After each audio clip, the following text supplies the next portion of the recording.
dari kelompok 2 akan melaksanakan studi lapang di kantor Kejaksaan Negeri Baru dengan judul Peran Kejaksaan Negeri Baru sebagai lembaga penegakan hukum dan menjaga supremasi hukum dan hak asasi manusia di Kabupaten Baru. Dengan mata kuliah HAM dan Pembangunan, dosen pengampu yang maha terpelajar Bapak Dr. Mukmin Muhammad SOS MH.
Dan pembangunan. Jurusan kami ke administrasi publik. Kamu bukan anak hukum? Bukan. Loh. Nama saya Prasetyo ya. Saya kebetulan di sini kasih bitsus. Itu berarti bidang yang menangani terkait dengan korupsi. Maksudnya khusus korupsi itu kami yang menangani itu bidang saya. Jadi kalau kalian masuk di ruang itu berarti ini satu ruang ini memang khusus tangani korupsi. Maksudnya biar kalian paham dulu. Jadi langsung masuk ke bahasnya. Sebelumnya Pak, terima kasih atas kesempatan telah diberikan kepada kami. Bagaimana Kejaksaan Negeri Baru menjamin proses penuntutan yang adil dan sesuai dengan prinsip HAM? Hanya kan masalah penuntutan yang adil. Kalau kami itu melihat dari sisi, makanya kami diberikan keleluasaan untuk menentukan berapa yang akan kita tuntutkan melalui pimpinan kami. Misalkan saya sidang, kemudian ada orang mencuri motor. Di dalam persidangan kita bisa melihat seperti apa saksinya, kemudian seperti apa terdakwa ini. Apabila terdakwa ini sopan, kemudian jujur, otomatis kita tidak akan hukum terlalu tinggi. Itulah maksudnya prinsip adilnya di situ. Apakah ada program penyuluhan hukum kepada masyarakat untuk meningkatkan kesadaran hukum dan HAM? Ya. Sebenarnya kalau penyuluhan hukum tuh kalian pernah didatangi oleh Intel nggak? Intel kami. Pernah nggak ada penyuluhan hukum dari kita? Pada di kampus kami benar. Itu kemarin kayak gitu. Tetapi itu biasanya melakukan bidang Intel C.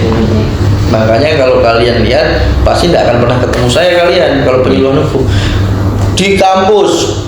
Kemudian di sekolah-sekolah itu namanya jaksa masuk sekolah. Kemudian kalau di desa itu jaksa masuk desa.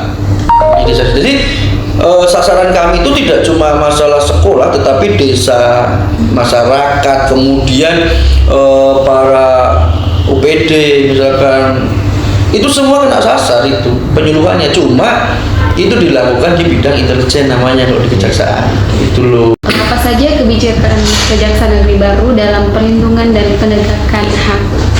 Kalau kebijakannya misalkan kayak kita memfasilitasi hak tersangka, misalkan seperti itu toh. Kemudian jangankan tersangka, saksi pun kita fasilitasi. Misalkan bapak ibu misalkan saksi atau tersangka, ada uang tidak untuk saksi? Tidak ada, Pak, kita belikan. Kalau misalkan saksi saya itu perokok, kami sediakan asbak, silakan merokok. Gitu, karena biar apa? Biar dia tuh santai. Gitu loh. Misalkan dia butuh minum, kita sediakan minum. Itu salah satu kebijakan gitu loh dalam penanganan perkara gitu. Bagaimana mekanisme pengawasan internal untuk mencegah penyalahgunaan wewenang? Kalau pengawasan internal, jadi kami itu ada yang namanya bidang pengawasan. Bidang pengawasan itu adanya di dua tempat. Satu di Kejaksaan Tinggi yaitu di provinsi. Yang kedua di Kejaksaan Agung Pusat. Nah inilah yang kemudian mengontrol kami gitu loh, namanya bidang pengawasan. Inilah yang mengontrol kami terhadap kewenangan kami. Kalau di kepolisian kayak proposan polisi Ya betul. Kalau di polisi kayak proposnya, terus kemudian kayak apa? kalau tentara, polisi militer. Polisi militer itu kami tetap ada gitu loh. Itu namanya bidang pengawasan. Bagaimana bentuk kerjasama Kejaksaan Negeri Baru dengan lembaga lain seperti Polres Baru, Pengadilan Negeri Baru, Rutan Kelas 2B Baru, dan Baket Banda Baru dalam penanganan perkara yang terkait dengan pelanggaran HAM? Gini bro, sebetulnya dasar kami tadi dibilang Polres, polisi, jaksa, kemudian termasuk hakim kan di situ, kemudian lapas. Itu sebetulnya yang menjadi acuan kerja kami itu KUHAP. Undang-Undang Nomor 8 Tahun 81 itu KUHAP, Kitab Hukum Acara Pidana.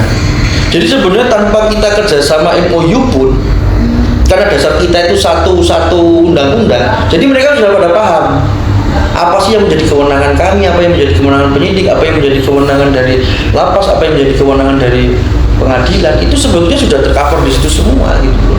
Makanya kalau kerjasamanya itu sebetulnya kalau secara resmi itu tidak ada. Kenapa? Karena di dalam KUHAP itu sudah acuannya sudah jelas apa yang bisa dilakukan, apa yang boleh dilakukan, dan apa yang tidak dilakukan. Mungkin itu saya Pak dari kami ya. Terima kasih atas waktunya sudah menjawab pertanyaan dan menggali waktu.